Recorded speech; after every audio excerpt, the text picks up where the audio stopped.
بسم اللہ الرحمن الرحیم۔ حضرت عمر فاروق رضی اللہ تعالیٰ عنہ اور ایران کا بادشاہ۔ حضرت سیدنا عمر فاروق رضی اللہ تعالیٰ عنہ کا مبارک زمانہ ہے۔ حضرت عمر نے فوج بھیجی ایران کے حکمران کے ساتھ جہاد کرنے۔ ایران کے بادشاہ نے 2 عیسائی جاسوس بھیجے۔ کہنے لگا ذرا پتہ تو کرو مسلمانوں کا رات کا طریقہ کیا ہے، میں صف بندی کراتا ہوں۔ وہ ساری رات صف بندی کراتا رہا۔ 2 جاسوس آئے مسلمانوں کی معلومات کرنے۔ معلومات کر کے جب واپس گئے تو حضرت عمر فاروق رضی اللہ تعالیٰ عنہ کے سپاہیوں کو دیکھا، غور سے دیکھا، پلٹے۔ بادشاہ کہنے لگا کیا حال دیکھ کر آئے ہو؟ کہنے لگا سارے ہی مسلح پر بیٹھے ہوئے ہیں، جتنے گھنٹے ہم وہاں رہے ہیں مجاہدین مسلح پر رہے، یوں لگتا ہے جیسے ان کا دنیا داری سے تعلق نہیں۔ اور کہنے لگا بادشاہ کوئی ایسی طاقت ہے جس کو وہ بلا رہے تھے، کوئی ایسی قوت ہے جس کو وہ پکار رہے تھے۔ ہمیں بھی وہاں کھڑے ہو کر محسوس ہوتا تھا کہ ہاں کوئی ہے جو آ جائے گا ان کی مدد کے لیے، کوئی ہے تو پہنچے گا ان کی مدد کرے گا۔ ایران کا بادشاہ کہنے لگا مجھے سمجھ آ گئی ہے، وہ جسم کی طاقت سے نہیں لڑتے، وہ غیبی کوئی طاقت ہے جس سے لڑتے ہیں۔ حضرت عمر بن جموح رضی اللہ تعالیٰ عنہ میدان احد میں 4 بیٹے لے کر آئے اور خود ایک ٹانگ سے لنگڑے صحابی ہیں، ٹانگ چھوٹی ہے۔ حضور کے سامنے کھڑے ہوئے کہا محبوبہ میرے 4 بیٹے تھے، میں چاروں ہی لے آیا ہوں، قبول کر لے۔ تو حضور نے فرمایا تو کیوں تلوار اوڑھے آیا ہے، تو نے گلے میں کیوں اسلحہ ڈالا ہوا ہے؟ کہا یا رسول اللہ میں نے بھی تو جانا ہے نا۔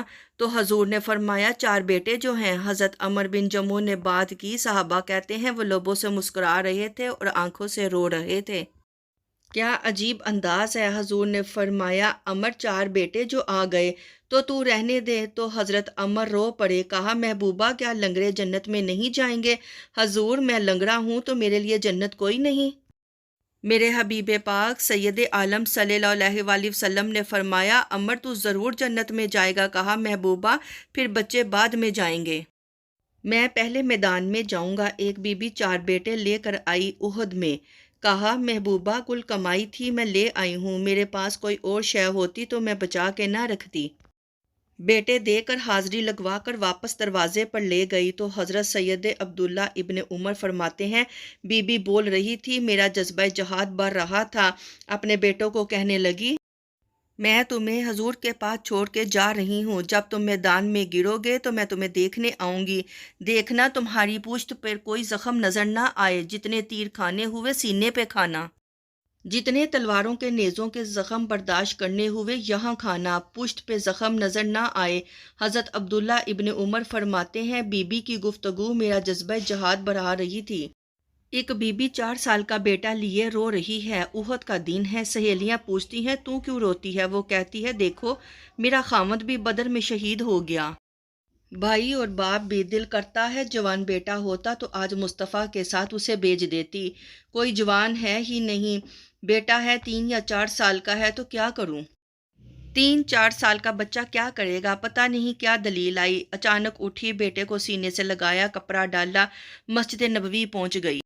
حضرت بلال کہتے ہیں مجھے ملی، کہنے لگی بلال مجھے پتہ ہے حضور تیاری کرا رہے ہیں جنگ کی، پر 2 منٹ اگر میری ملاقات ہو جائے۔ بلال حبشی کہنے لگے حضور بی بی ضد کر رہی ہے۔ حضور باہر آئے، کہنے لگی حضور میں فلاں کی بیٹی، فلاں کی بہن، فلاں کی بیوہ ہوں، میں نے بدر میں 3 شہید دیے ہیں، اب میرے پاس یہ 3 سال کا لال بچہ ہے، بڑا فخر ہے میرا، لوگ مجھے شہید کی بیوہ، شہید کی بیٹی، شہید کی بہن کہتے ہیں، دل کرتا ہے شہید کی اماں بھی کہیں جاؤں تو میرا بیٹا لے لیں۔ سیدنا بلال کہنے لگے حضور مسکرائے، کہنے لگے یہ 3 سال کا نونہال کیا کرے گا؟ کہتے ہیں اماں کا عجیب جذبہ ہے، کہنے لگی محبوبہ سنا ہے اسلحہ بھی تھوڑا ہی ہے، ڈھالیں زیادہ کوئی نہیں، میرا بیٹا ساتھ رکھ لیں، جب آپ کی طرف تیر آیا نا میرا بیٹا ڈھال بنا کر اس کو آگے کر دینا، محبوبہ ڈھال تو بن ہی سکتا ہے نا۔ حضرت بلال فرماتے ہیں مصطفیٰ کریم نے فرمایا جا میں نے قبول کیا، بیٹا گھر لے جا، قیامت کے دن جب تیرا نام پکارا جائے گا تو شہید کی اماں کہہ کر پکارا جائے گا۔ کہتے ہیں چلتے چلتے ایک غریبنی اور آ گئی، چھوٹی سی اٹی بان کی، بلال حضور سے ملاقات ہو جائے گی، نبی پاک آ گئے۔ کہا محبوبہ یہ غلبہ اسلام میں میرا بھی حصہ ڈال لیں۔ حضور نے فرمایا یہ کیا ہے؟ کہنے لگی حضور خاوند فوت ہو گیا ہے، اولاد اللہ نے بے نیازی سے دی نہیں۔ سویرے چرخہ کاٹ کر رزق حلال کھاتی ہوں، میرے پاس اتنا سا بان ہے، ایک گھوڑے کی لگام بن جائے گی۔ محبوبہ حصہ تو ڈل جائے گا نا دین کے لیے، میری قبولیت ہو جائے گی۔ میرے حبیب نے ہاتھ اٹھائے اور دعا مانگی۔ کہا اے اللہ جتنا تو میدان کے مجاہدوں کو اجر عطا فرمائے اتنا تو اس غریبنی کو بھی عطا فرمانا۔